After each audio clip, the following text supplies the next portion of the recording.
সূরা ইখলাস রাতে কিংবা দিনে 10 বার আমল করবে, তার জন্য আল্লাহ তাআলা জান্নাতে একটা বিরাট প্রাসাদ বানিয়ে দিবে। সেই ব্যাপারে বক্তব্য দিলেন শায়েখ আহমেদ।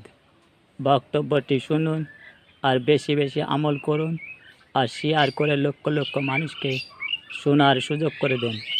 আর আপনার শেয়ারের মাধ্যমে আপনি লক্ষ লক্ষ সওয়াবের অংশীদার হন। কেউ যদি 10 বার সূরা ইখলাস বা কুল হুয়াল্লাহ সূরা পাঠ করে, কয়বার? 10 বার। রাতে দিনে যে কোনো সময় 10 বার যদি কেউ কুল হুয়াল্লাহ সূরা পাঠ করে, আল্লাহর নবী সাল্লাল্লাহু আলাইহি সাল্লামের হাদিসে ওয়াদা রয়েছে, আল্লাহ তাআলা ওই ব্যক্তির জন্য জান্নাতে একটা বিশাল প্রাসাদ নির্মাণ করবেন। দুনিয়ার কোনো প্রাসাদ না ভাই, পামজমারার প্রাসাদ না ভাই, এটা কোনো দুবাই বা পৃথিবীর কোনো গুরুত্বপূর্ণ জায়গার লোভনীয় কোনো আকর্ষণীয় কোনো জায়গার প্রাসাদ না ভাই। জান্নাতের প্রাসাদ, দুনিয়ার প্রাসাদ রেখে